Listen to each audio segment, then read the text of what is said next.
Hello and welcome to ResearchPod. Thanks for listening and joining us today. In this episode, we're talking about culturally responsive teaching and its implication for educational justice. For this, we will be looking at the work of Magnus O. Bassey, Professor in Secondary Education and Youth Services at Queen's College, the City University of New York.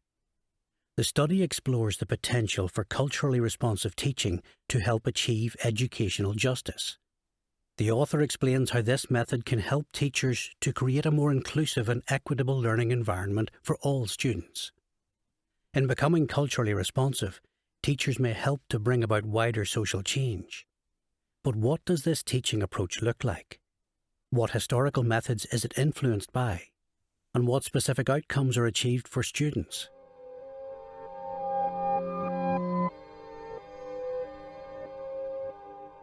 Culturally responsive teaching is the recognition that culture is a strength that can be used as a resource in the classroom to improve academic and social achievement.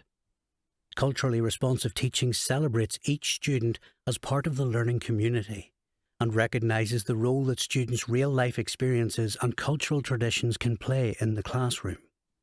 It recognises that students bring with them knowledge and experiences that are essential to their construction of concepts in the classroom. By using culturally responsive teaching, educators create a more inclusive and equitable learning environment for all students. Creating learning experiences that build on students' strengths and individual experiences can help students achieve to their fullest potential because students take more interest in learning when they see themselves and their cultures reflected in the curriculum.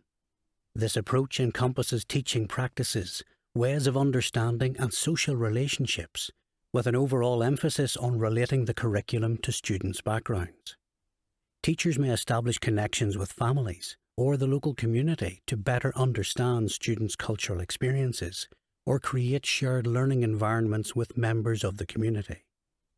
In doing so, teachers can disrupt the cycle of educational inequality, where the curriculum and its delivery are skewed towards privileged classes, races, and other identities, providing unfair advantage to certain groups. In this way, culturally responsive teachers acknowledge that education is not an apolitical activity that respects universal truths, meanings, and values, but instead reflects the knowledge and experiences of particular social groups. As a result, culturally responsive teachers cultivate socio-political awareness in their students and encourage them to be active participants in the learning process and the fight for social change. A seminal study on culturally responsive teaching by Professor Gloria Ladson-Billings describes a lesson in which cultural music was used as vehicle to teach poetry to some minority students. This method boosted the students' knowledge of the subject to the point where they outperformed students from other schools. In another instance, a culturally responsive teacher created an artist or craft person in residence program, where parents shared their creative knowledge with students and thus provided a local role model to better engage students with a potentially alienating subject. Ample evidence suggests that drawing on students' experiences when teaching leads to fewer problems with discipline, higher attendance, and better test scores. Although many studies focus on improved outcomes for minority students, since minority students are severely marginalised by schooling, there is also evidence suggesting that all students can benefit from culturally responsive teaching because of its common appeal and principles, which include valuing the contributions of each individual student, building on common grounds among students while celebrating their uniqueness, and pursuing active learning and problem-solving for all students. While many of the benefits of culturally responsive teaching relate to academic achievement, the approach also encourages social critique and civic engagement. Culturally responsive teaching conceptualizes the connection between education and social justice, and creates the space needed for discussing social change in society. These include discussing social issues relevant to students' environment and facilitating student involvement in local social activism, charity work, and civic duties.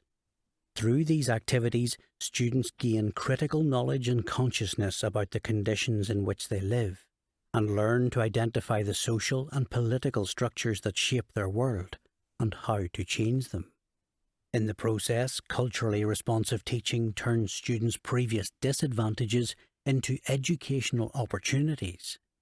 Indeed, those students most alienated by mainstream teaching are often well placed in culturally responsive classes to discuss issues and become highly valued members of the class.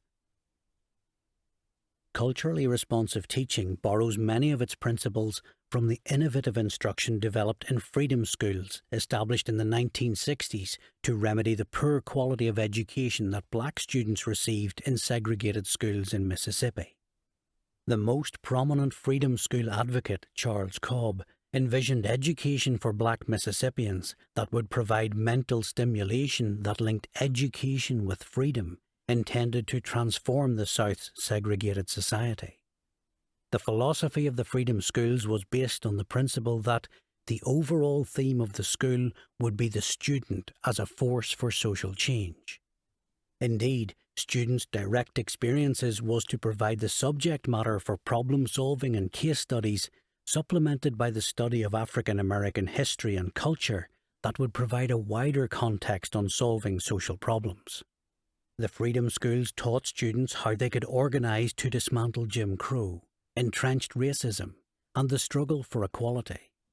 Freedom schools provided participants with education for democratic, active, and participatory citizenship. It was an endeavour aimed at supplanting entrenched systems of oppression, exploitation, and disenfranchisement.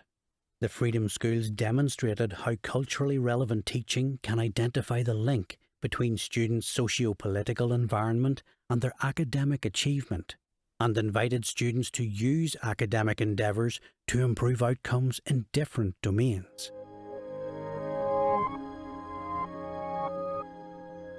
On the more practical side, culturally responsive teaching involves students in active civic engagement. For example, students may be invited to take part in campaigns designed to address various problems encountered in their schools. A leading advocate of such teaching recounts how he collaborated with his African American fifth graders to acquire needed learning resources for their school.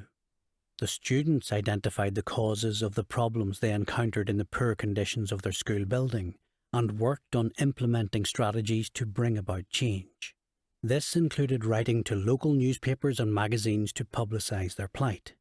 The students also became aware of the key decision makers around, including lawmakers, members of the school board, school administrators and their staff, and political leaders, to whom they wrote letters and circulated surveys and petitions. This experience demonstrates how culturally responsive teaching can involve students in tangible social activism. Not only does this method enculturate the spirit of civic engagement by familiarising students with the social and political systems they inhabit and the various means of bringing about change, but it also channels their enthusiasm into developing writing skills, problem solving, and mathematical analysis. Professor Bassey maintains in his work that a truly transformative agenda of social justice can be achieved by using culturally responsive teaching in our classroom, because culturally responsive teaching activates civic citizenship of all students, keeps students awake, and makes them active participants in the fight for social change. Moreover, this teaching approach is further authenticated by the improvement made by students in their academic performance, particularly for minority students. By drawing on the otherwise neglected knowledge, experiences, and role models of minority groups, teachers can engage their students in otherwise alienating academic subjects and impart highly valued and useful skills and understandings. That's all from this episode. Thanks for listening. Be sure to view Professor Bassey's original article in the show notes for more of the details from this study. And as ever, stay subscribed to ResearchPod for more of the latest science. See you again soon.